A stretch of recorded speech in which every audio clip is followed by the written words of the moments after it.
안녕하세요. 가족 상담 및 치료 제 세 번째 시간 시작하도록 하겠습니다. 여러분, 우리가 수업하기 전에 항상 마음 열기를 하면서 저번 시간에는 나의 어린 시절에 대해서 한번 여러분이 시도 써보시고 생각을 해보는 시간을 가지셨는데 어떠셨나요? 저는 여러분의 그 어린 시절에 관한 시를 보면서 정말 많이 감동받았었어요. 그것에 이어서 이제 나는 누구인가? 라는 것에 대해서 여러분이 또 생각해 보는 그런 시간을 가졌으면 좋겠습니다. 나를 안다는 것은 무엇일까요? 나의 성격, 나의 감정, 그리고 나의 흥미와 욕구, 나의 강점, 그리고 나의 가치관, 나의 꿈과 비전. 이런 것들, 기타 등등 이런 것들을 안다는 것이 나를 안다는 것이겠죠. 그래서 나의 성격과 감정의 원인이 되는 나의 어린 시절을 여러분이 탐색을 해보셨고, 그 어린 시절에 부모님으로부터 어떠한 영향을 받으셨는지 이런 것에 대해서 생각해보는 시간을 가지셨었습니다. 그때 했던 거 생각나시나요? 나의 어린 시절을 한번 떠올려 보시면서 첫 번째 단계로는 어린 시절의 이미지를 한번 떠올려 보셨었죠.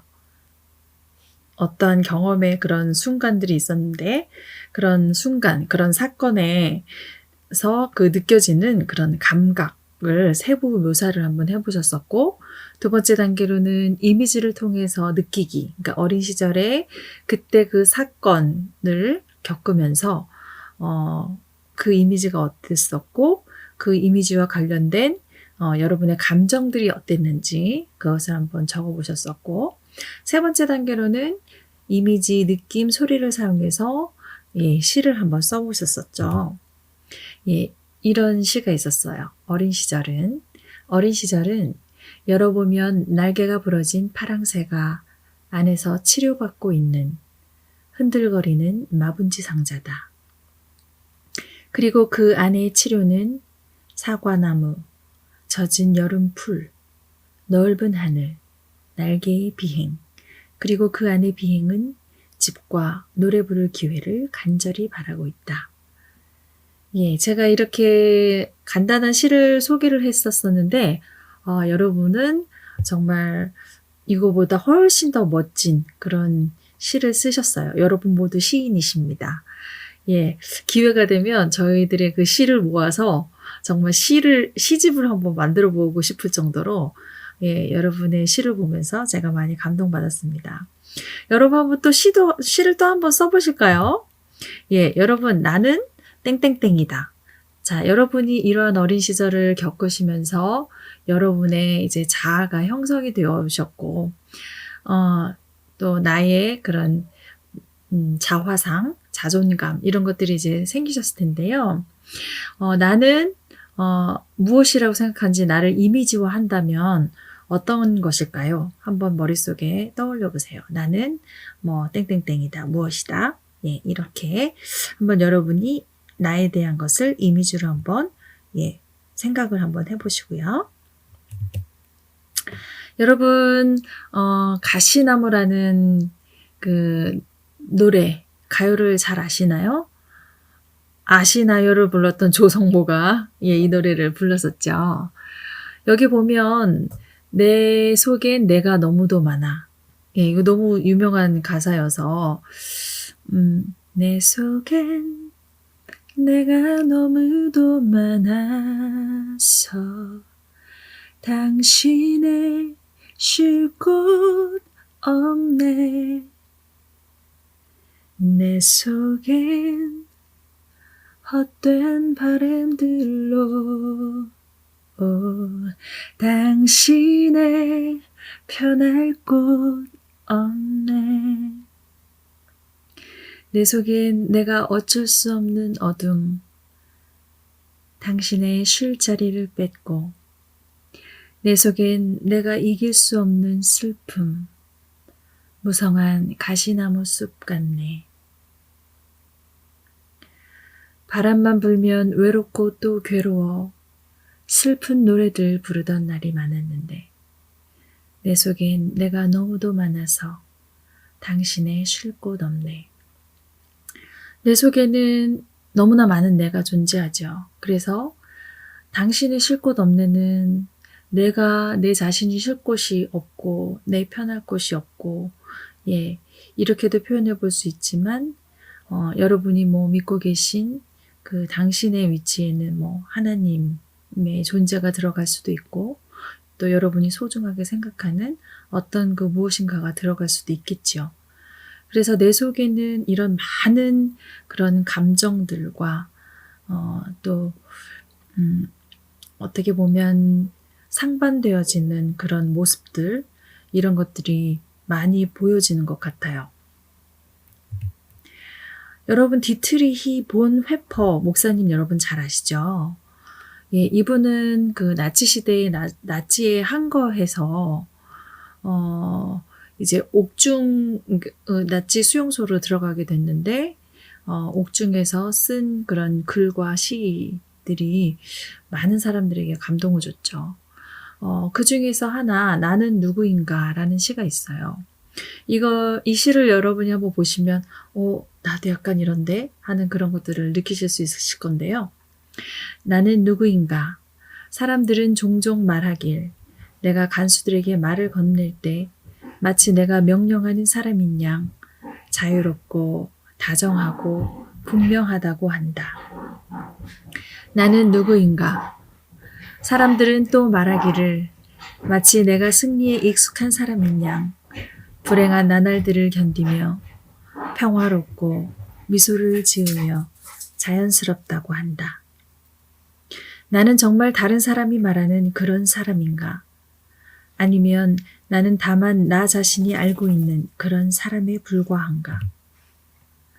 새장에 갇힌 새처럼 불안하게 뭔가를 갈망하다가 병들고 목이 졸린 사람처럼 숨가쁘게 몸부림치고 색과 꽃과 새소리를 그리워하고 친절한 말과 인간다운 친근함을 그리워하고 사소한 모독에도 분노에 떨며 큰 사건을 간절히 기대하고 멀리 떨어진 친구를 그리워하다 낙심하며 슬퍼하고 기도하고 생각하고 글 쓰는 일에 지쳐 허탈에 빠지며 의기소침하여 모든 것과 작별하려는 그런 존재.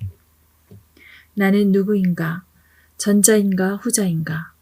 오늘은 이런 인간이고 내일은 다른 인간인가? 타인 앞에서는 위선자이고 자신 앞에서는 경멸할 수밖에 없는 가련한 약자인가? 나는 누구인가? 이 고독한 물음이 나를 비웃는다. 하지만 내가 누구이든 신은 안다. 내가 그의 것임을.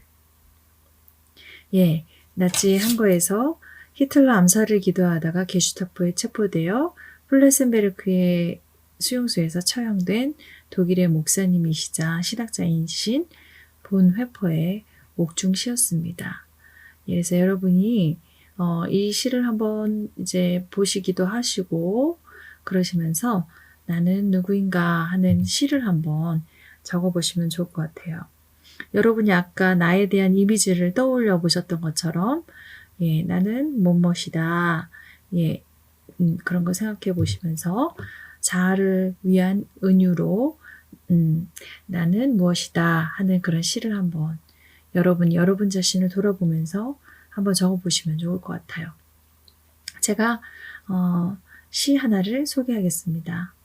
나는 오랫동안 마르지 않는 우물이다. 나는 우물이다. 황량하고 메마른 시대에도 마르지 않는 오래된 우물. 나는 한 번도 완전히 말라본 적이 없다. 당신의 양동이를 줄 것이 많은 내 깊은 곳으로 내려보내라. 비를 내려보내라. 넓은 하늘에서 이 선물을 받기 위해 내 입은 열려 있다. 폭풍을 내려보내라. 비바람에 씻긴 회반죽의 틈으로. 그러면 돌들이 이동하고 나는 조용히 그대로 서 있다. 여러분도 한번 이렇게 시를 써보는데 이 시인은 자기 자신을 우물에 비유했네요. 그쵸? 그래서 황량하고 메마른 시대에도 마르지 않는 그런 오래된 우물로 자기 자신을 그렇게 은유했습니다. 예, 여러분도 어린 시절을 되돌아보며 그리고 자기 자신을 뒤돌아보며 나는 어떠한 사람이다. 예, 이 시를 통해서 어떻게 보면 자기 자신의 자화상이 나올 수 있겠죠. 예, 그래서 한번 시를 적어보시면 좋을 것 같습니다. 예, 지난 시간에 저희가 서구 가족치료의 발달 과정에 대해서 봤는데요. 예, 오늘은 제2장에 있는 한국 가족치료의 발달, 그 역사를 저희들이 살펴보도록 하겠습니다. 건강과 병, 정상이냐 비정상이냐, 건전한 것이 무엇이고 불건전이 무엇이냐, 이것은 문화에 따라서 상이하게 나타나죠. 더 나아가서 사람이 병에 걸렸을 때 하는 특정 행위, 건강 문제에 대한 의견을 교환하는 방법, 증상을 표현하는 양식, 건강 관리를 부탁하는 시기와 대상, 의사, 약사, 기타 치유자가 제공하는 설명과 치료 방법, 이 모든 것들이 사회와 문화의 영향을 크게 받는다고 카프라라는 사람이 말했어요. 그렇다면 우리가 지난 시간에는 서양의 가족 치료의 발달 과정을 저희들이 봤는데요. 서양과 우리 동양은 다르죠. 그 동양 가운데서도 우리 한국은 또 한국에 들어온 가족 치료는 또 뭔가 다를 수 있어요. 저희 문화가 다 다르기 때문에. 그래서 저희 우리 한국의 전통적인 그런 치료의 방법이 무엇이었는지 이런 것들을 살펴보면 굉장히 여러분에게 흥미도 있고 또 재미도 있고 그러면서 또 서양과 비교도 되고 그런 시간이 되겠죠. 예, 전통적으로 우리 한국인은 어려움과 문제에 대해서 어떻게 대처해 왔을까요? 가족 구성원 중에 한 명이 정서나 행동상의 그런 문제를 가지고 있거나 그런 문제를 예방하기 위해 누구에게 도움을 요청해 왔을까요? 상담이나 치료라는 그런 과학적 접근 방법이 도입되기 이전에는 어떤 방법을 사용해 왔을까요? 오늘날 상담이나 치료는 한국인의 주요한 문제 해결책이 되고 있나요? 그 가족 치료적 접근으로 사람들의 문제 해결에 도움을 주고자 한다면 한국인이 주로 사용해온 그 문제 해결책에 대한 이해가 먼저 필요하다고 생각합니다. 어느 문화나 사회든 간에 상담 치료 이론이 발전하기 전에는 어떤 것들을 사용했을까요? 종교나 무속, 민간 신앙이 치유의 주요한 준거가 되었었죠.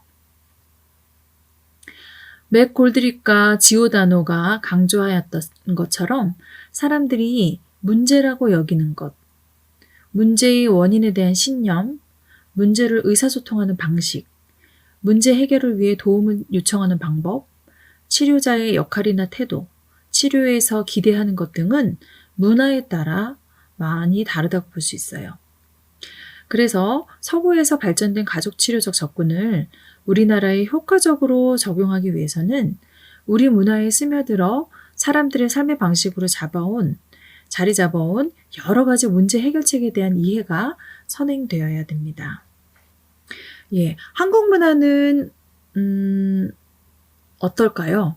예, 서양하고 굉장히 많이 다른데요. 한국 문화는 우리가 유기체론적 사고에 대해서 지난 시간에 우리가 생각했는데 어떤 것이라고 그랬죠?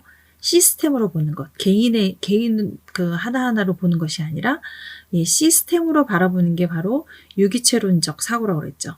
근데 한국 문화는 어떤가요? 개인주의적 성향을 가지고 있는 서양하고 굉장히 다르죠. 유기체론적, 즉 굉장히 가족, 집단 중심적이잖아요. 그렇죠? 그리고 전체론적, 이거 홀리스틱, 전체론적, 그리고 집단주의적 세계관으로 대표되는 동양의 문화적 전통을 아주 깊이 있게 반영하고 있죠. 우리 한국은. 이는 기계론적, 환원주의적, 개인주의적 세계관으로 대표되는 서양 문화와 근본적으로 차이가 있습니다. 우리가 이런 것을 세계관이라고 얘기하는데요. 세상을 보는 시각의 이런 차이, 세계관의 차이는 문제 예방 및 대처 방식에서도 차이를 가져오게 되고, 특정 시대의 특정 문화에 속한 사람들의 문제 대처 방식은 그 시대를 지배하는 철학이나 종교의 영향을 깊이 받는다고 볼 수 있습니다. 그렇다면 우리 한국의 전통 문화는 어떤 영향을 많이 받았나요? 예, 맞아요. 유교, 불교, 도 사상의 영향을 깊이 받은 문화라고 볼 수 있어요. 그런데 너무 재밌는 게 뭐냐면 서양의 학자들이 이 불교나 도 사상 같은 삶의 방식을 깊이 들여다보면 그것은 서양에서 이해되고 있는 것처럼 종교가 아니라 이게 심리치료에 가깝다고 보는 거예요. 그리고 원래는 서양은 현재 개인주의에서 이제 체계론적인 그런 시각으로 변화되고 있는데, 동양의 그런 사상들이 체계론적 시각하고 흡사하다. 예, 이렇게 얘기하고 있을 정도로 저희 동양의 문화, 그리고 우리 한국의 문화는 굉장히 유기체론적이고 전체론적이고 체계론적이라고 할 수 있어요. 왜냐하면 유교, 도교, 불교는요 모두 조화를 추구하고 있어요. 조화. 부분보다는 전체, 그리고 사물의 상호 관련성이라는 공통 관심사를 가지고 있어요. 세 철학에 공통적으로 존재하는 전일성, 즉 홀리즘, 전일성, 홀리즘은 우주의 모든 요소가 서로 관련되어 있다는 믿음에 기초하고 있는 것이죠. 동양의 이러한 문화적 전통은 세상의 모든 것을 상호 관계성 및 환경과의 조화와 균형의 측면에서 보고 있어요. 따라서 건강은 환경과의 조화와 평형이 유지된 상태다, 이렇게 볼 수 있는 것이고, 병이나 증상은 상호 연결이 깨진 상태, 더 큰 전체로 통합이 이루어지지 않은 상태, 환경과의 균형과 조화가 깨진 상태라고 보는 거죠.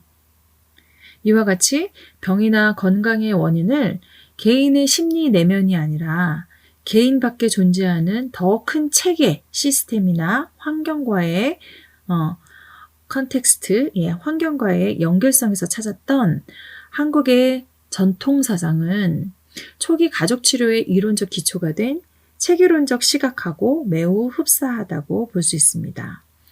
예, 그래서 지금 여러분이 보시는 이 도식은요, 한국인의 문제 예방 및 대처의 그 준거를 전체론적인 시각에서 계략적으로 도식화한 것으로 볼 수 있습니다. 그래서 보시는 것처럼 동양 문화와 세계관은 서양과 달리 유기체론적이고 전체론적이고 집단주의적이다, 이렇게 볼 수 있어요. 그러면 우리가 하나하나의 그런 종교, 기성 종교들을 한번 볼까요? 예, 먼저 그 제사상이 보이죠? 이거는 어떤 문화인가요? 예, 유교 문화라고 볼 수 있죠. 예, 유교는 가족 간의 그 지켜야 될 도리와 친족 및 조상과의 관계성을 강조했죠. 가족 안의 세대와 성별을 기초로 위계 질서와 경계선을 분명히 확립하고 각 가족 안의 역할과 규칙을 명확히 할 것을 강조했죠. 구체적인 예를 들어본다면 남편과 아내가 서로 적절한 거리를 유지해야 한다. 예, 하는 게 뭐죠? 부부유별. 네, 여러분 많이 들어보셨죠? 부부유별의 윤리, 그리고 아버지와 아들이 친밀한 관계를 맺을 것을 강조하는 부자유친의 윤리, 그리고 연장자와 연소자 간의 위계 질서를 지킬 것을 강조하는 찬물도 위아래가 있다. 이게 뭐죠? 예, 장유유서의 윤리. 예, 이런 것들이 가족관계에서 지켜야 되는 규범이 무엇인가를 말해주는 그런 하나의 지침이 되었죠. 그래서 이 지침에서 벗어나는 행위는 문제시되었었죠. 유교의 윤리는 전통사회의 가족제도를 유지시키기 위한 근간으로 작용했는데요. 남성의 성을 중심으로 이어지는 가부장적 가족제도를 유지하기 위해서는 부부관계가 중심이 아니라 부자관계가 가족의 중심축으로 작용을 하게 되었었죠. 유교의 이러한 가르침은 가정과 사회에서 긍정적이고 적절한 인간관계를 맺을 것을 문제 예방의 핵심으로 보고 있었어요. 한편 병이나 어려움은 사회적 규율과 관습에 적절히 적응하지 못해서 발생하는 것이라고 봤죠. 그래서 이런 개인이 병에서 벗어나는 유일한 방법은 주어진 사회 질서에 적합하게 그 스스로를 변화시키는 것이다고 보았습니다. 유교 전통에서는 그 부모님에 대한 효 되게 중요하게 생각했고 형제자매 간의 우애 그리고 조상을 숭배하는 그런 의식들 이런 것들이 문제를 예방하고 가족의 안녕과 복을 비는 예방적 치료적 효과와 깊은 연관이 있었던 것이죠. 그래서 뭐 우리가 일상생활에서 흔히 이렇게 얘기하잖아요. 부모에게 효도하고 나 그 부모를 잘 모셔서 내가 이렇게 복을 받았어. 뭐 이런 얘기나 아니면 형제간에 오해하지 못하니까 저런 어려움이 생기지 하고 하는 이런 말들은 모두 유교 문화에 영향을 받은 그것을 반영한 문제 대처 방식이라고 볼 수 있습니다. 그리고 부다가 있네요. 그쵸? 불상이 있는데 이것은 우리 기성 종교 중에 불교를 말하죠. 불교는 마음의 병을 치료하는 길에 대해서 서양의 심리치료와는 비교할 수 없을 정도로 오랜 역사와 전통을 가지고 있어요. 불교 경전은 심리치료에 대한 방대한 지식을 담고 있는 보물창고와도 같다고 이렇게 얘기하는 사람도 있어요. 한국인이 문제 예방 및 치료와 관련돼서 흔히 접하는 불교의 핵심은 모든 것의 상호 의존성과 연결성을 나타내는 연기, 연관성, 그쵸? 연기의 개념으로 설명할 수 있어요.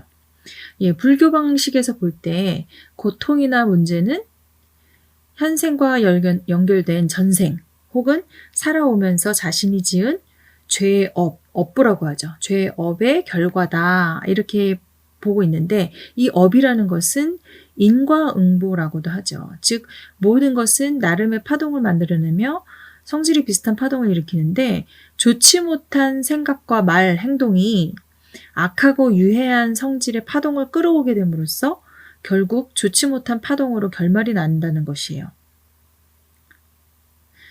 굳이 불교 신자가 아니더라도 모든 것은 업이라는 그런 말로 고통의 원인을 해석하는 그런 모습이 있는데 이렇게 자신이 겪는 고통이나 그런 어려움은 뭔가 원인이 있어서 일어난 일이고 자신이 갚아야 할 업이라고 그렇게 믿는 그런 경향성들이 있어요. 그래서 고통을 있는 그대로 받아들이고 마음을 닦으면서 나와 연결된 많은 것에 자비를 베풀어 선을 쌓고 더 이상 악업을 만들거나 죄를 짓지 않는 것이 이제 앞으로를 예방하는 그런 길이라고 보고 있는 거죠. 그리고 불교 그 전통의 치유 방식이 드러나는 또 다른 예는 여러분 명상, 요즘에 명상을 많이 하거든요. 명상, 참선, 마음 수련 이런 것들을 많이 하는데요. 오늘날 명상은 역설적이게도 서양인들 사이에서 새로운 치료 기법으로 각광을 받고 있어요. 명상 수련은 단순한 이완 훈련이나 스트레스 감소 기법에 불과한 것이 아니라 전체성과 연결성을 직접 체험하기 위한 통로를 제공하는 불교 전통에 입각한 것이다 라고 볼 수 있습니다. 여러분 여기 우리 글상자에 되게 재밌는 얘기가 있어요. 업보 때문에 생긴 일, 이런 것들이 있는데 신세대 아빠의 업, 그러니까 동양인과 서양인의 이제 업에 대한 그런 얘기를 그런 것에 대한 문화의 차이를 한번 여기서 볼 수가 있는데요. 34살이면은 굉장히 신세대 아빠잖아요. 그쵸? 아들이 4살인데 34살인 신세대 아빠 김 씨는 4살인 아들이 선천성 심장기형으로 태어나서 벌써 몇 차례 수술을 받고 힘들어하고 있었어요. 의사는 이제 아들의 심장이 완전히 정상이라고 말하지만 김 씨는 아직 안심하지 못하고 있어요. 아들의 심장이 그렇게 태어난 것은 분명 자신이 무언가 잘못했기 때문일 것이고, 그러니까 내가 갚아야 될 업이지요. 그것이 아니면 아무리 생각해도 이유가 없습니다. 이렇게 말할 정도로 자신이 무언가를 잘못했기 때문이라고 생각하고, 따라서 아들이 온전히 정상적인 아이로 잘 자라기 위해서는 자기와 아내가 좋은 일을 많이 하고 주변 사람들에게 많이 베풀며 나쁜 행동을 하지 말아야 한다고 그렇게 믿고 있어요. 예, 이런 생각들이 예, 우리 그 문화에서 불교적인 전통에서 온 생각들이라고 볼 수 있죠. 예, 그런데 또 하나의 차이가 있어요. 벽돌에 맞은 서양인과 동양인 어떻게 다를까요? 미국의 한 대학 캠퍼스를 지나가다가 떨어진 벽돌에 맞은 한 서양인 교수와 동양인 학자의 태도를 한번 비교를 해볼게요. 떨어진 벽돌에 팔이 다친 서양인 교수는 고통과 놀라움을 겉으로 막 드러내면서 학생들을 주위로 끌어모아요. 즉각 의학적인 도움이 취해지고 그리고 그 장소는 보존되어야 한다고 요구하여 곧 제한구역이 돼요. 왜냐하면 증거의 자료가 되기 때문에요. 그렇죠? 대학 당국은 책임을 지고 보험회사가 재반 비용을 지출한다. 한편 그 교수는 그 일을 불운으로 돌리며 운이 없었다 하는 그 불운으로 돌리며 화를 내지만 고소하지 않은 자신이 관대하다고 생각한다. 다른 사람은 그 사건이 학교의 잘못이거나 예측 불가능한 어떤 일이라고 생각한다. 그런데 캠퍼스를 지나가다가 떨어진 벽돌에 맞은 인도, 그러니까 동양 사람이죠. 인도 학자는 소리를 질러서 부러진 팔에 사람들의 시선이 집중되도록 하지 않는다. 왜냐하면 그는 그 사건을 자신의 반영, 다시 말해서 그가 받아서 마땅한 업의 결과로 보기 때문이다. 그는 곧바로 자신이 그런 일을 발생시킬 만한 어떤 행동을 한 것은 아닌지 스스로를 되돌아보기 시작한다. 떨어진 벽돌에서 다른 사람을 보호하라거나 보험회사의 치료 비용을 청구하는 것 따위는 생각도 하지 않는다. 그는 스스로 잘못이 있기 때문이라고 생각하고 다른 사람에게 책임을 돌리지 않는다. 예, 이렇게 보니까 예, 동양인과 서양인의 그 문제에 대한 대처하는 방법, 해결하는 방법이 굉장히 다르다는 것을 볼 수 있죠. 예, 또 도 사상이 있어요. 도 사상. 예로부터 우리 조상은 도를 숭상해 왔죠. 차 한 잔 마실 때도 다도다 이렇게 얘기하고 술을 마실 때도 주도가 있다 이러면서 예의를 강조했죠. 인간다운 행위의 핵심은 이러한 도를 따르는 것이었어요. 이 도라는 것은 인간이 마땅히 가야 할 길이며 인간이 궁극적으로 추구해야 하는 것이다. 예, 이렇게 얘기하고 있어요. 노자의 도덕경에 나타난 도 사상은 궁극적 실제인 도의 역동성과 상호 관계성을 강조하고 있어요. 따라서 도와 조화를 이루는 행위, 그래서 자연의 흐름에 따르는 것은 옳은 행위고 건강한 행위로 간주되는 것이에요. 흔히 우리는 무리하지 말고 흘러가는 대로 해, 흐름에 따라 행동하고 판단해 하는 어떤 그런 것들을 얘기하고 있죠. 예, 이러한 기대감 속에는 자연의 흐름에 반하는 그런 행위를 함으로써 궁극적 실제인 도에서 벗어나지 말라는 것을 가르치는 도 사상이 우리의 삶 속에 스며들어 있는 것을 우리가 알 수 있습니다. 그래서 자연의 흐름에 따라서 행동하는 사람은 무위를 실천하는 것이다. 이렇게 볼 수 있어요. 무위가 무엇이냐? 무위는 도 사상의 핵심으로서 행동이 너무나 자연스럽고 너무 자발적이어서 자기가 하는 행동이 구태여 행동으로 느껴지지 않는 행동. 그래서 행동이라 칭할 수도 없는 그런 행위를 일컬어요. 그래서 한편 인간사에서 자주 발견되는 인위적이거나 과장되거나 계산된 행위, 남을 의식하고 남에게 보여주는 행위, 자기중심적이고 부산하게 설치는 행위, 억지로 혹은 함부로 하는 행위, 남에게 간섭하는 행위, 이렇게 일체의 부자연스러운 행위는 도 또는 자연의 흐름에 반하는 그런 행위이기 때문에 건강하지 못한 것이다. 이렇게 간주한다는 것이죠. 그래서 도덕경은 역설의 논리와 대립 지향의 논리를 통해서 사람들이 화를 피하고 복된 삶을 살 것을 가르치고 있어요. 여러분 인간만사 세옹지마라는 고사성어를 여러분 들어보셨죠? 이게 우리 62페이지의 글 상자에 나오는데요. 이게 어떤 거냐면 중국 변방에 한 노인, 세옹이라는 노인이 있었어요. 그런데 이 세옹에게는 아주 훌륭한 말이 한 마리가 있었어요. 그래서 세옹지마죠. 그쵸? 예. 어느 날 근데 그 말이 도망쳐 버린 거예요. 그래서 마을 사람들이 노인의 불행을 자신이 당한 것처럼 슬퍼하면서 노인을 위로했어요. 그런데 노인은 별로 슬퍼하지도 않고 이 불행이 더 큰 행복으로도 변할 수 있다는 생각으로 느긋한 마음으로 지냈어요. 그로부터 2달이 지났는데 노인은 이미 도망쳐 버린 자신의 말을 이제 기억 속에서 거의 지우고 있었죠. 그런데 어느 날 오후 뜻밖에도 2달 전에 없어졌던 말이 어디에서 데리고 왔는지 살찌고 기름진 암말 한 마리를 대동하고 나타난 거예요. 그래서 과연 화가 복으로 바뀌었구나. 예, 첫눈에 봐도 이 암말은 명마였어요. 그래서 이튿날이었는데 아침부터 마을 사람들이 노인의 집으로 모여든 거예요. 축하합니다. 잃었던 말이 명마까지 데리고 왔다면서요. 이 말에 노인은 고개를 가로저었어요. 아니요, 그렇지 않소.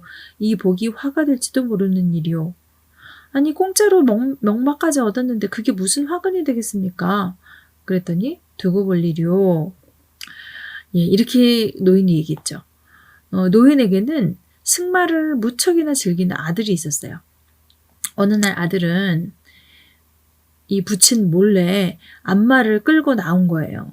아들은 너무 욕심을 내고 마음껏 속력을 내다가 말이 돌부리에 걸린 통에 그만 앞으로 나뒹굴어졌고 그 바람에 왼쪽 발목뼈가 부러지면서 이제 한쪽 다리를 쓰지 못했죠.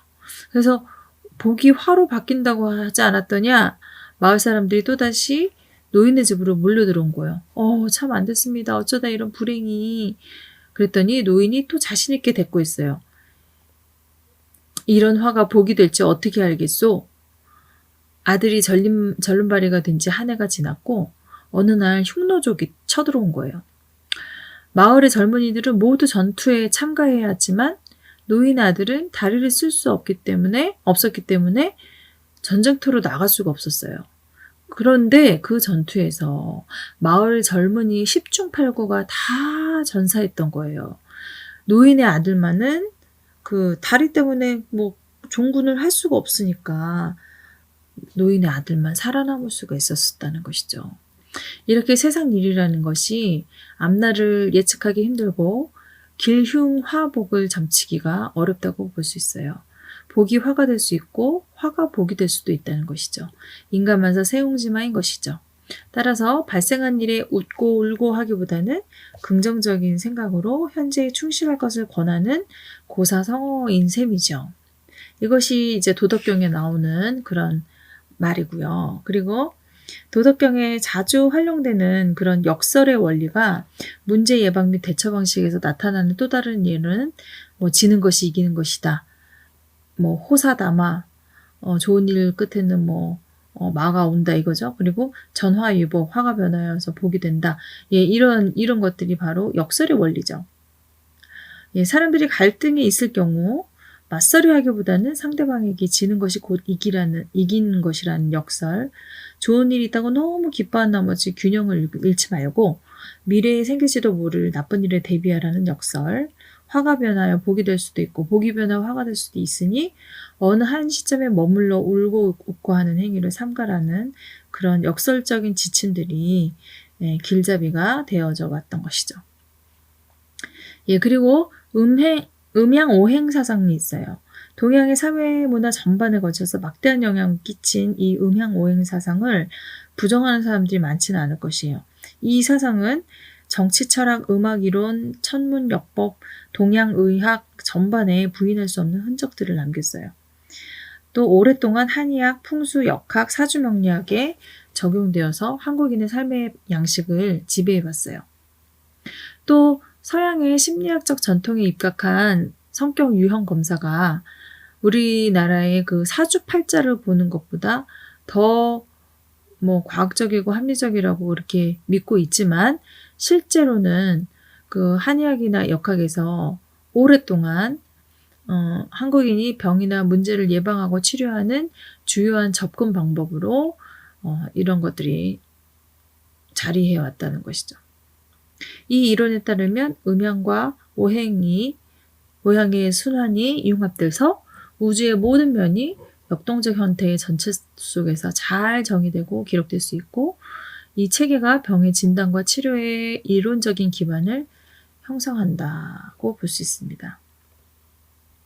그래서 이제 저도 5월에 이사를 하는데요. 이 인간의 그런 기름화복이 음양오행으로 설명되는 그런 우주의 기운과 역동적인 평형 상태를 이루는 것을 전제하고 있기 때문에 뭐 이삿날이라든지 혼인날이라든지 이런 거 날을 정할 때 뭐 좋은 날이 있다고 보는 거죠. 길일, 그리고 뭐 이사할 때는 손 없는 날, 뭐 이런 것을 택하는 행위나, 그리고 궁합을 보는 거, 뭐 승진 혹은 진학 가능성을 전보는 거, 그리고 뭐 쌍춘년에 뭐 결혼해야 백년해로 한다, 뭐 하는 이런 그런 등등 일상적인 그런 삶의 이야기는 모두 음양오행 사상에 토대한 문제 예방책이었다는 것이죠. 한국인이 역술이나 사주팔자에 의존하는 세태는 그것이 미신이냐 과학이냐 뭐 이런 걸 떠나서 뭐 그것이 뭐 정확하냐 아니냐 뭐 이런 것을 떠나서 이미 우리 문화에 뿌리 깊이 박혀서 일반인의 문제 예방 및 대처 방식이 되어 왔었다는 것이죠. 그래서 사주팔자와 점에 의존하는 세태를 담은 신문 기사가 여기 있네요. 동아일보에 나온 거였는데, 모든 게 불확실해 합리적으로 미래를 예측할 수 없는 곳에 점술과 역술은 번성한다. 청소년에게까지 번진 점은 속마음을 털어놓고 하소연해야 하는 상대가 사라진 개체의 시대를 반영한다. 가족과도 얘기가 통하지 않고 같은 문제를 안고 있는 친구 또한 답답하기는 마찬가지다.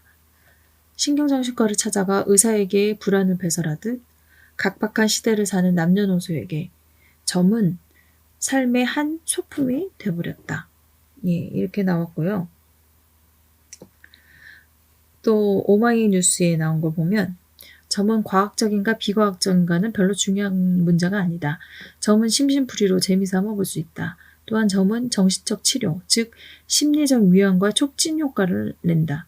고민이 있을 때 정신과 의사나 카운슬러를 찾아가는 것처럼 점을 찾는다. 한국에서는 정신과나 카운슬러를 찾는 것이 정착되지 않아서 더 점을 많이 찾는다. 점은 고백 효과를 만든다. 고민을 말하다 보면 마음의 응어리가 풀어지고 스트레스가 해소된다. 희망을 찾으려는 마지막 행동이기도 하다. 불행을 막는 희망적인 이야기를 기대한다. 외로운 사람이 많은 사회일수록 점을 많이 본다. 대화, 소통, 부재의 증거라고 볼 수 있다. 예, 이렇게 나옵니다. 예, 마지막으로 무속신앙과 민간신앙을 한번 살펴볼게요. 한국 고유의 전통적인 문제 해결 방식으로 빠질 수 없는 게 바로 무속신앙, 예, 샤머니즘과 민간신앙이라고 볼 수 있어요. 예, 무속인은 종교적인 의식을 주재하고 접신을 통해서 예언을 말하며 병의 진단과 치료를 맡는 상담자의 역할을 하게 되죠.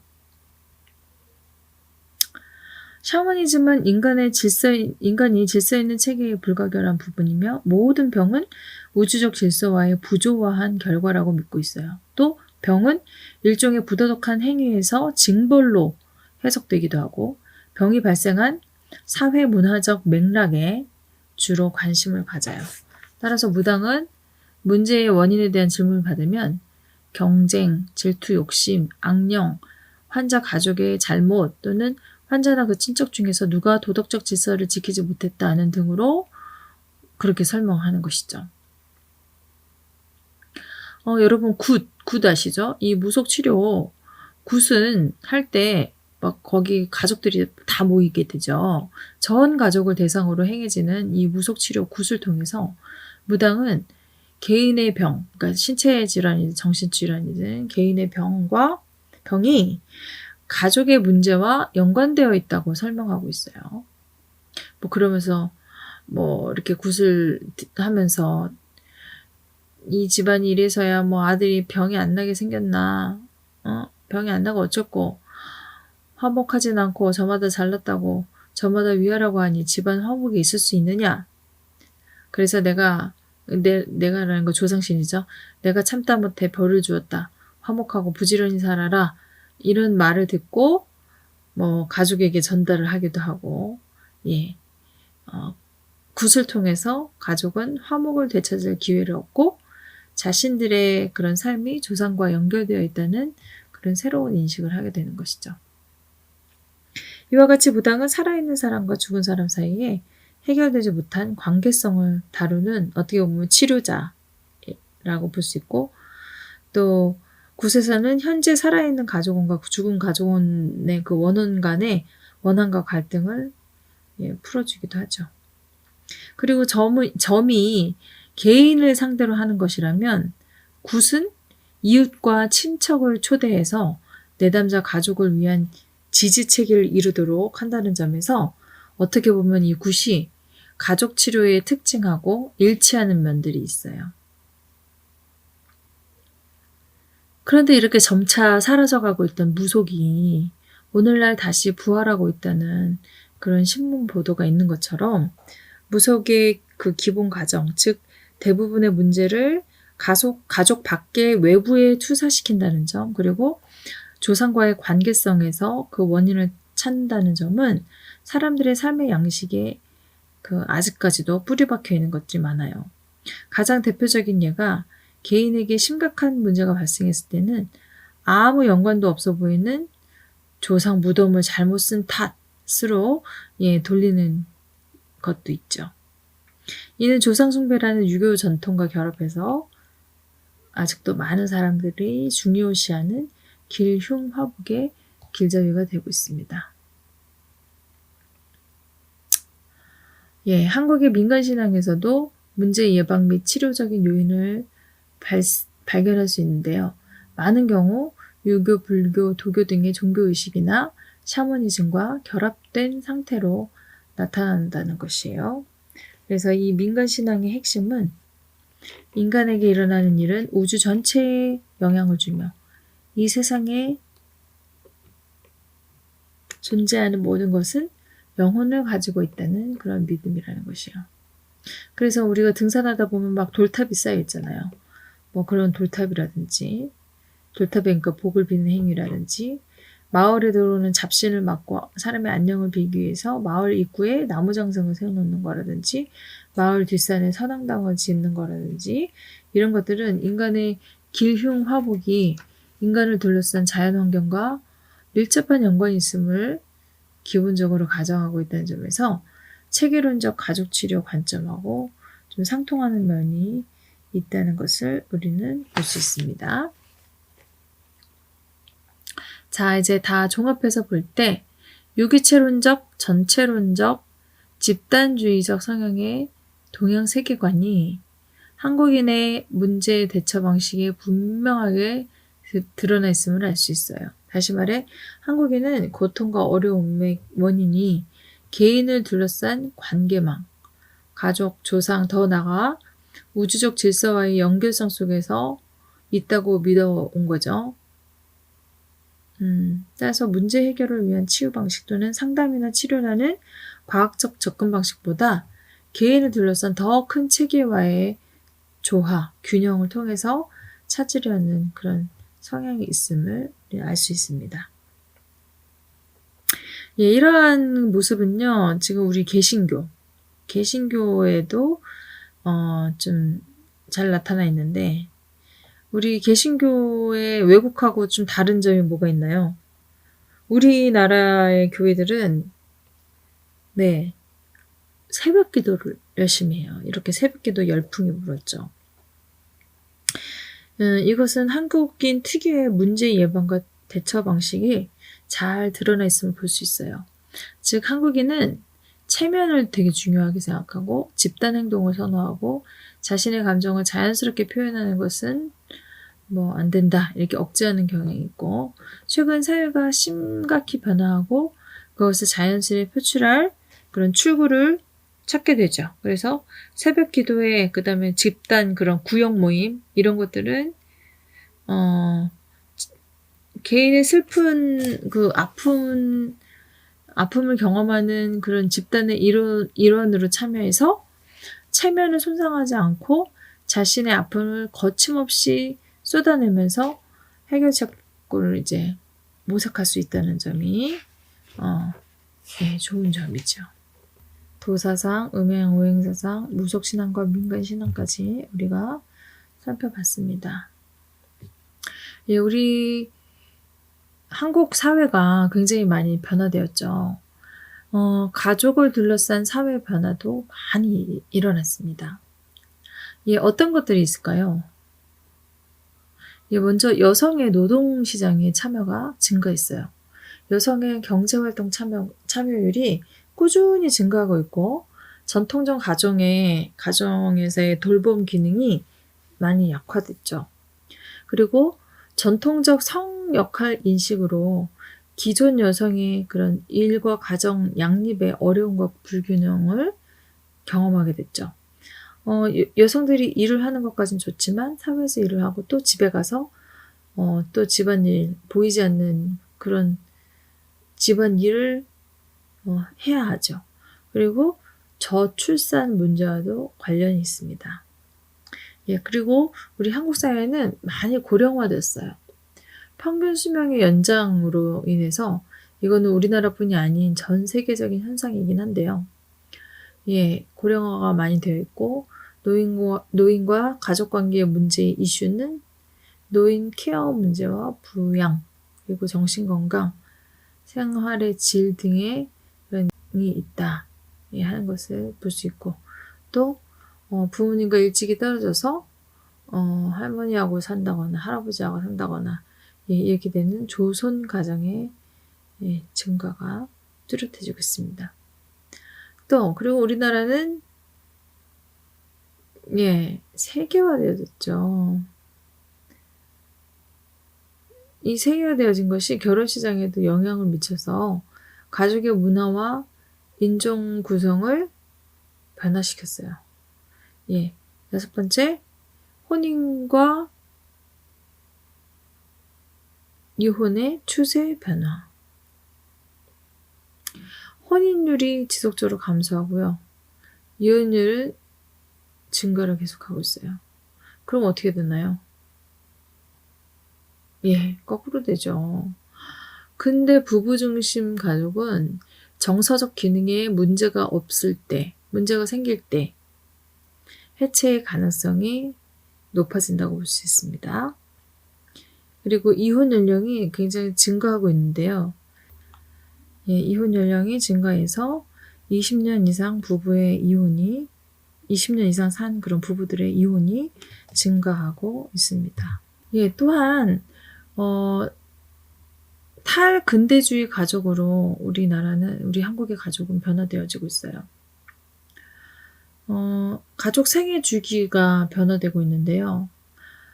평균 수명의 연장과 출산율 저하에 따라서 가족 주기가 변화되어지고 있습니다. 그리고 자녀 출산과 양육 기간의 감소, 그리고 탈양육기의 중노년 부부만의 그러니까 빈둥지라고 하죠. 빈둥지 그런 시기가 증가하고 있고요.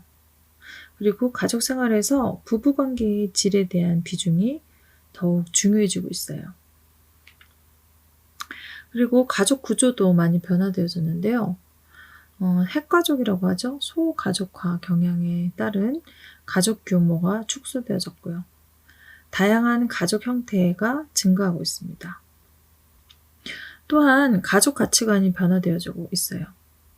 결혼에 대한 가치관도 변화되어지고 있고, 또 혼전 동거나 이혼, 국제 결혼에 대한 수용성이 증가되고 있고, 자발적인 무자녀 선택이 증가되고 있고요.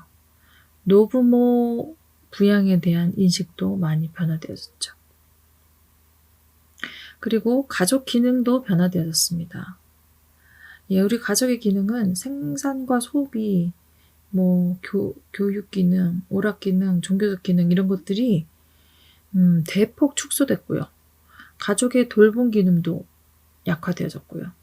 가족의 정서적 유대 기능과 여가 기능이 어떻게 보면 그런 것들이 증가되었고, 부부 간의 친밀감과 애정의 기능이 중요하게 되었어요. 그리고 가족 위기의 압축성, 이걸 보면 격동적 사회 변화 속에서 기능적 과부하 상태를 경험하고 있고, 다수의 빈곤층 가족의 경우 가족 생활과 가족 관계를 유지하는 것에 있어서 스트레스가 동반되고 있다는 것이에요. 예, 이렇게 한국 사회가 변화되면서 한국 가족에도 많은 변화가 따르고 있습니다. 예, 그렇다면 한국 가족 치료는 어떻게 발달되어져 왔을까요? 예, 그 발달 과정을 한번 같이 여러분과 나누길 바랍니다. 예, 가족 치료가 소개되기 전에 한국에서도 상담은 주로 정신치료가 주를 이뤘고요. 대학에서도 심리학이나 교육학 분야에서 심리상담 이론을 부분적으로 다루는 정도였어요. 가족치료가 처음으로 소개된 것은 1970년대 후반이지만 대학이나 대학원의 정식 교과목으로 채택된 것은 1980년대예요. 한국 가족치료의 발달을 다음과 같은 몇 단계로 구분할 수 있는데, 예, 첫 번째로는 1970년대 후반부터를 생성기라고 할 수 있어요. 예, 이 시기에는요, 외국에서 가족치료를 공부한 학자들이 국내에서 가족치료 과목을 학부와 대학원에서 가르치거나 임상 현장에서 내담자를 치료하면서 가족치료에 대한 그런 이해와 인식이 이제 출발되어졌어요. 이때부터 가족치료 서적 번역이 되고 또 학위 논문으로 가족치료에 대한 주제가 등장하기 시작한 거죠. 그리고 외국의 그 가족치료 전문가들이 국내에서 워크숍을 또 개최해서 가족치료에 대한 이해와 학습에 도움을 주었어요. 예, 1980년대 중반부터를 우리가 발아기라고 얘기하고 있어요. 씨앗이 이렇게 싹이 트는 것을 우리가 발아기라고 하죠. 그런 것처럼 가족치료가 1980년대부터 이렇게 싹트기 시작했다는 것이죠. 예, 상담에 종사하는 학자와 임상가들은 가족치료에 더 많은 관심을 가지게 되면서 가족치료를 조직적이고 협동적으로 연구하고 임상 현장에 적용할 수 있는 그런 방법을 모색했습니다. 그 결과 1988년도에 다학제적 접근, 그러니까 여러 학문들이 같이 이제 하는 그런 접근으로 한국가족치료학회를 창립하게 돼서요. 정신의학, 심리학, 사회복지학, 간호학 분야 등의 그런 교수와 임상가들은 그동안 각자의 전공 분야에서만 학문 영역을 구성한 것에서 벗어나서 협력적으로 학회 창립에 동참했다는 것이죠. 비슷한 시기인 1991년에 가족치료에 매료된 정신과 의사와 상담 관련 교수들이 가족치료 연구 모임을 결성하면서 해결 중심 단기 치료를 이제 내담자 상담에 적용하고 해결 중심 치료에 대한 연구와 저술한 것이 한국 가족 치료의 발전에 기틀이 되어서 그때부터 대학과 대학원에서 가족 치료 교과목들이 개설이 되어졌습니다. 예, 꽃이 핀 시기는 개화기는 1990년대 중반부터라고 볼 수 있습니다.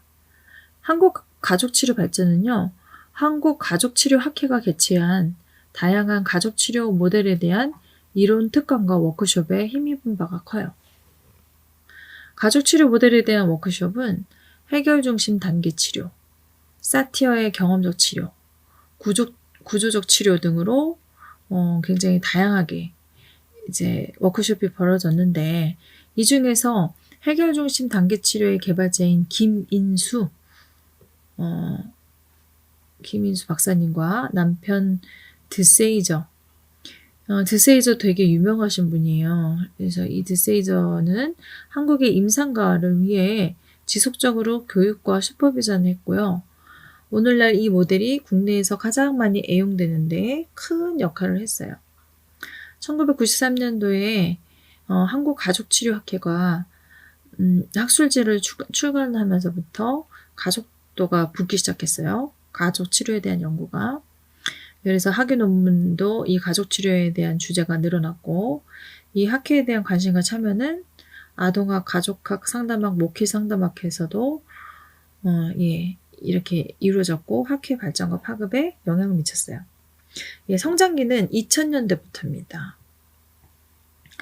2001년부터 이제 현재까지 이 성장기라고 볼 수 있고요. 이 시기의 특징적인 활동은 가족치료와 관련된 다양한 이론서와 번역서의 출판이 증가한 것이에요. 또한 포스트모던 성향의 이야기치료 워크숍이 학회와 일부 대학 기관에서 개최됐고 이런 일들을 통해서 가족치료 자격증에 대한 그런 관심이 높아져서 자격증 취득자가 지속적으로 증가하고 있고 가족치료 관련 상담소나 기관이 이제 많이 늘어났죠.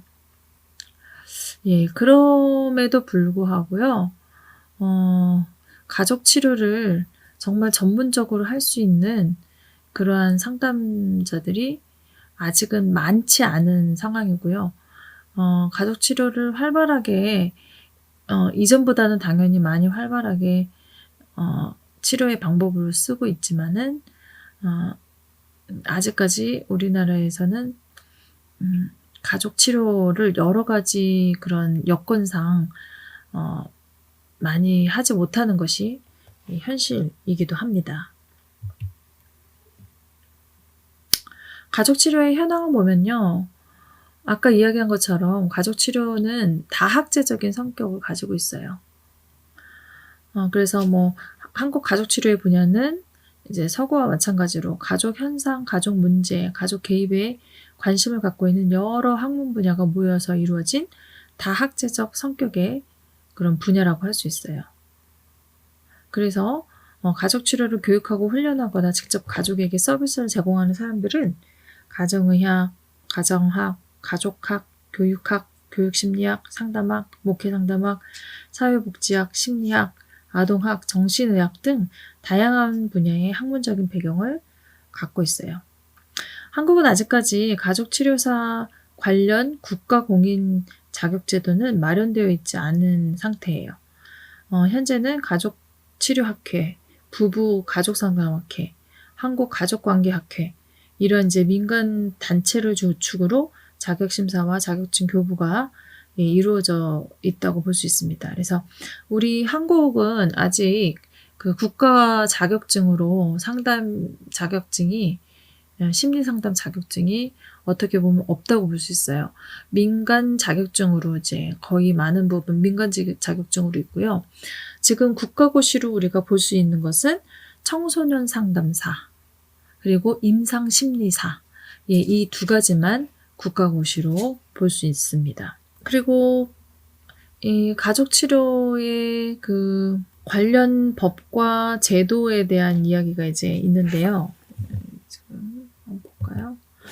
예, 우선은 서구와 비교했을 때 한국의 가족치료 서비스와 직접적으로 관련된 법이나 제도가 아직까지 이렇게 많이 수립되어 있지는 않아요. 그런데 최근에 가족 문제와 정신건강에 대한 사회적 관심이 높아지고 학대와 폭력에 관한 각종 법률이 제정되고 정비되는 등 사적인 영역의 문제로 치부됐던 그 문제가 공적 영역의 차원에서 이루어지고 있죠. 그래서 가족 상담 및 그 지원에 대한 포괄적인 법률은 건강가정기본법이고요. 이 법에 가족 문제의 적절한 해결 방안을 강구하고 가족 구성원의 복지 증진에 이바지할 수 있는 지원 정책을 강화함으로써 건강가정 구현에 기여하는 것을 목적으로 이 법이 제정되어 있습니다. 예, 또 저희 가족 상담 서비스 그런 제공자들 보면 건강가정기본법에 건강가정에 관한 정책, 사업, 전담 조직과 함께 건강가정사의 직무 및 자격에 대한 규정도 이제 나와 있고요. 또 여러분 이혼 숙려기간 제도라고 들어보셨죠? 예, 협의 이혼하는 부부에게 이혼 결정을 재고할 기회를 주는 것이 이혼 숙려기간 제도인데 이혼 과정에서 자녀의 복리가 우선적으로 고려되도록 하는데 그 취지가 있다고 볼 수 있습니다. 그래서 협의혼을 그 신청하는 부부에게 미성년 자녀가 있을 경우에는 3개월, 자녀가 없거나 성년 자녀만 있을 때는 1개월 동안의 숙려 기간을 갖도록 하고 또 가족 폭력 등 그 이혼해야 할 급박한 사정이 있을 경우에는 숙려 기간을 단축 또는 면제받을 수도 있습니다. 예, 그리고 이제 폭력 관련법 이런 노인복지법, 아동복지법 이런 것들이 있어서 폭력에 대한 그런 신고의 의무가 있고요. 또한 정신보건법에 보면 내담자들이 이제 자해나 타해의 우려가 있는 그런 행동을 보일 때가 있어요. 그럴 때 가족치료자는 내담자에게서 자해나 타해의 우려가 있는 행동을 감지했을 때 이 정신보건법에 근거해서 적절한 조치를 취해야 할 상황에 처할 수도 있습니다. 예, 이렇듯 이제 전문가의 의견 조회라든지 피해자 증인 신문이라든지 이런 것들이 저희들 법률에 나와 있는데요. 아직까지 그 가족 치료에 대한 그런 법률이 아직 우리나라에는 많지는 않은 상황이라는 것을 그냥 알고 넘어가시면 될 것 같고요. 가족 치료 그 정규 교육 과정, 예, 이런 것들은 그냥 한번 보고 넘어갈게요. 가족 문제를 이해하고 가족 문제를 예방하고 치료를 위한 유능한 전문가 양성이 목표겠죠. 그리고 가족 치료 상담, 인간 발달, 직업 윤리, 가족 치료 연구 방법 관련 그 교과 과정으로 저희 가족 치료 정규 교육 과정이 이루어져 있고요.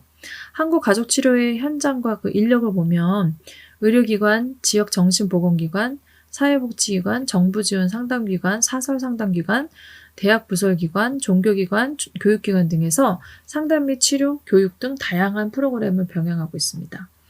그래서 해결 중심 모델, 보웬 모델, 사티어 경험주의 모델 등 여러 가지 가족 치료 모델을 사용하고 있고요. 건강가정지원센터가 점점 확정이 되어져 가고 있는 그런 추세입니다. 이것이 제가 좀 아까 얘기한 게 여기 나왔네요. 그죠? 정신건강, 대인관계 갈등, 학대, 폭력 등 사적 영역의 사안으로 치부되던 문제가 사회적 문제로 인식되면서 관련법이 제정되어졌고요.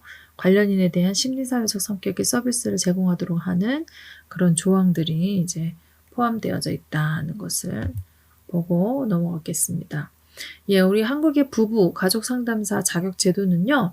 크게 이제 3가지 학회가 있는데 한국 가족치료학회에서 부부 가족 상담 전문가 1급, 2급, 슈퍼바이저까지 이제 하는 과정이 있고 한국 상담학회에 부부 가족 상담학회에서 2급, 1급 전문 상담사와 수련 감독급 전문 상담사 자격이 있고요. 한국 가족관계학회에서도 가족 상담사 1급, 2급, 그리고 가족 상담 슈퍼바이저 이런 자격들이 있습니다.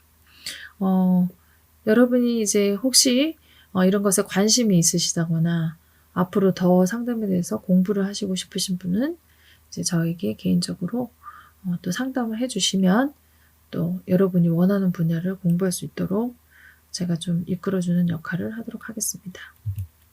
예, 여러분 어떻게 보면 약간 좀 지루할 수도 있는데요. 이제 그 가족 치료의 그런 역사를 우리 서구의 역사 그리고 한국 가족 치료의 그런 역사에 대해서 발전 과정에 대해서 이때까지 이제 살펴봤어요. 예, 그래서 한번 해보니까 여러분 어떠셨나요? 예, 한국과 그러니까 동양과 서양이 굉장히 그 문화적인 차이가 되게 많다 하는 것도 여러분 느끼시고 그쵸? 예. 그래서 연습 문제를 한번 해보실 건데요. 첫 번째, 한국의 종교적 전통에 입각해서 문제를 예방하거나 해결을 시도했던 그런 경험이 여러분들 있었나요? 종교적 전통이 어떤 거죠? 유교, 불교, 도사상, 이제 기독교는 아무래도 이제 좀 후에 들어왔기 때문에 그걸 또 이제 샤머니즘, 점 보는 거나 아니면 사주 팔자를 보는 거라든지 이런 것들에 입각해서 문제를 예방하거나 해결을 시도했던 혹시 경험이 있었다면 그 경험이 어떠셨는지 한번 그런 이야기들을 한번 해보시고 또 상담이나 치료에 대한 여러분 각자의 생각들이 있으실 거예요.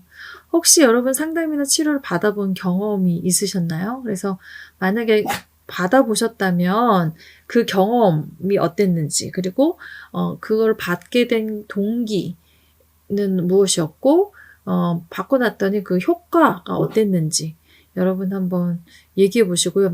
만약에 아직 상담을 해보시지 않았다면 제 그 보고서에 자기 분석 보고서라는 것이 있죠. 예, 그래서 여러분이 한번 내담자 경험을 한번 해보시고, 예, 상담을 한번 받아보시고, 이런 경험에 대해서 구체적으로 어떤 점은 도움이 되었고, 어떤 점은 좀 아쉽더라 하는 것들을 여러분 저에게 남겨주시면 되겠습니다. 예, 여러분 우리 세 번째 강의 시간까지 여러분 수고하셨습니다. 이제 다음부터는요, 여러분 이론에 대해서 들어갈 거예요. 그래서 예, 초기 가족 치료의 이론적인 기초에 대해서 여러분과 이제 이론으로 들어갈 거고요. 가족 치료가 이제 나오게 된 여러 그런 그 배경, 그리고 그 철학과 그 이론들이 어떤 것들인지, 예, 그런 것에 대해서 주요 개념들이 어떤 것인지 이런 것들을 한번 보는 그런 시간들을 갖도록 하겠습니다. 여러분 수고 많으셨어요.